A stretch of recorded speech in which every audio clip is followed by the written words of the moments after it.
Ijoollee mana madaam yoo ofii keetii sagalee walii taatee walii sheer waliin goone faayidaan qabdu. Dallaalaa Dubaay balleessuu qabna. Jabaadhaa. Sodaadhee jira baay'ee tokko. Mana michaanii keessa jiru kunuun sodaadhee bitti cufee as ta'aa jira. Erga irra birooti bilbiluu jalqabee torbee tokko ol ta'ee jira. Erga itti machuu turee jira. Namni tokko achi dhufee furmaata naakaa hin jiru. Iddoo an jiru iddoo fagoodha. Bishaan gidduu jira. Boottiidhaan deemanii bakka san dhaqanii. Asii kunuun na sodaachisaa jiranii kilaasii gurfaa kiyya keessatti mana fincaanii fi cufee lubbuu kiyyaan dheessee sodaadhee kunuu as ta'aa jira. Kunoo mana fincaanii kana keessatti dhokadhee jira. As keessatti ho'ina ajjeessaa jira. Furmaata naakaa warri biiroo kiyya dammoo na dubbisuu didanii furmaata tokkollee naakaa didanii.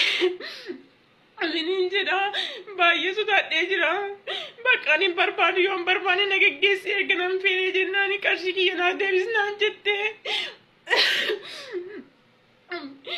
Namichi biiroo kiyyaa dammoo silkii narraan kaasu afaan nagaatiin na wajjin haasa'u ragaa guutuu qaba. Sagalee guutuu qaba. Kan yeroo namitti na sodaachistullee kan yeroo inni na sodaachisuullee.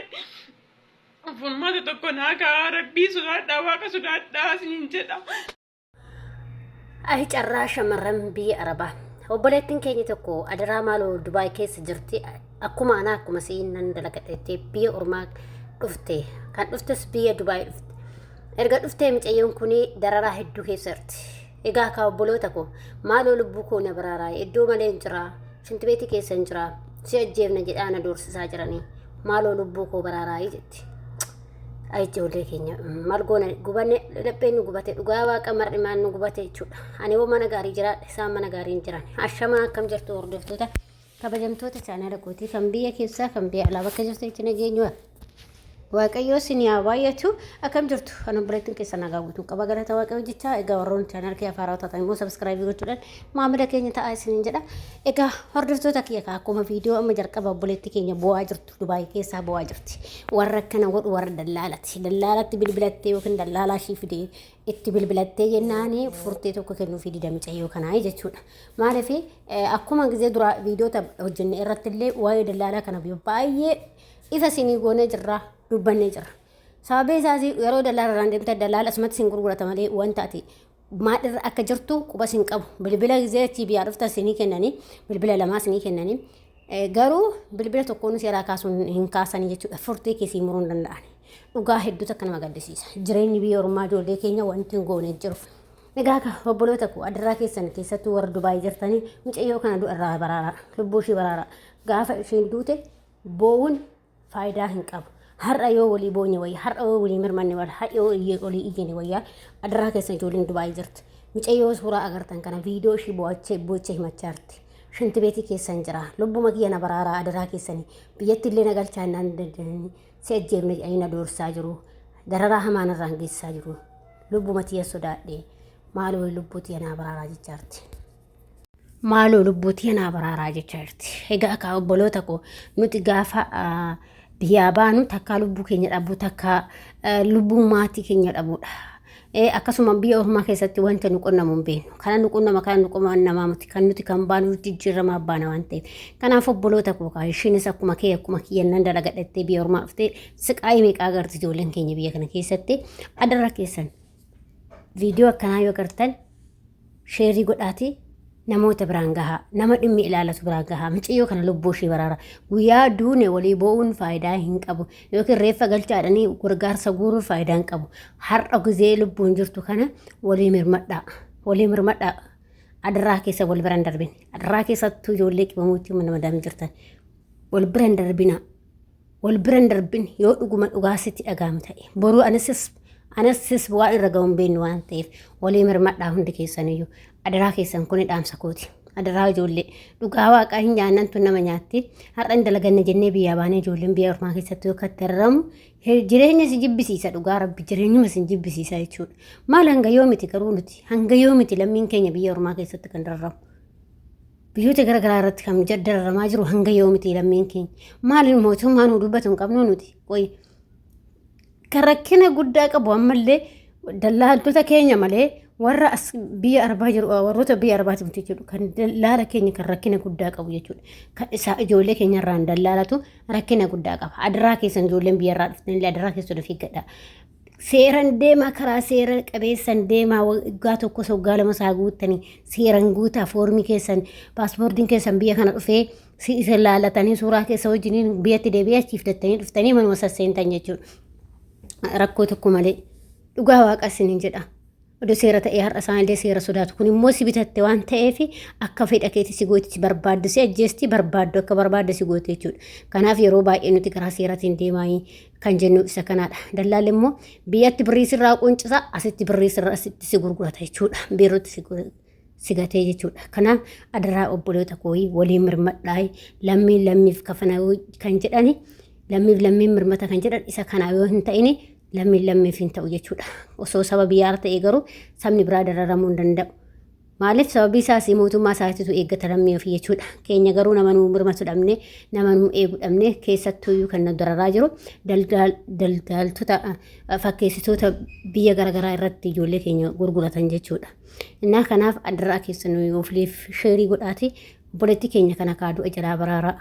Waaqayyo obboleetti koo harka diinaa keessaa si haa baasu. Hedduu garaa nama nyaatti dhugaa rabbii jechuudha hin boossi. Imimmaantu na qabe dhugaa rabbii ijoollee maaliif hojjettanii anumti mana gaarii yoo hin jiraadhe ishii dhamma mana gaarii hin jirtu. Ana osoo ta'e bakka san bu'ee yoo hin jedhee ilaalu hedduu natti dhaga'ama. Hedduu keessi kiyya na gubata rabbi. Maaliif qimamochee mana madame jechuun hunduma keenya walitti qabaadha.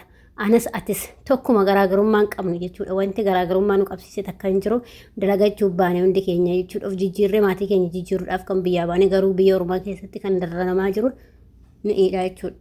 Kanaaf adaraa keessan viidiyoo takkanaa agartee bira hin darbin dhugaa waaqasin jedhe waanuma ati waan itti amantuu si qabe waan waaqayyo si qabe rabbii keessa si qabe waan amantaa qabdu sin qabe viidiyoo takkanaa bira hin darbina adaraa keessan ijoollee viidiyoo akkanaa kana jechuudha sheerii godhaati ijoollee biraan feesbuuk irratti tuuktuukii irratti bakkuma qabdeetti viidiyoo akkanaa agartan taana sheerii godha maaliif nuti yoo gaafa waliin mirmanne akkuma obboleettiin keenya jettu yoo isin waliin tana mirmanne namni isinii mirmatu hin jirutti dhugaadha yoo ana TV ati waliin mirmanne namni nuu mirmatu hin jiru jechuudha waliin qeeqina amantaadhaan kutaa waliin qoodinaati waliin mirmadhaa adaraa keessan gaafa hundi isaanii nutti ka'an amantaan kutaan jedhanii tabashaadhaa Oromoodhaan jedhan hundumaa nutti ka'u jechuudha.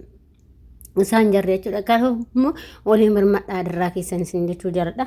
Maaliif nuti gaafa biyyaa baanu wanta kana nu qonnama jenneetii miti yookiin immoo hin dararamne jenneetii miti hojjennee akkuma namaa jijjiiramnaadha. Garuu jijjiirama dhabne jijjiirama ijoollee keenya lubbuun bahuu fi dararamuu malee jechuudha.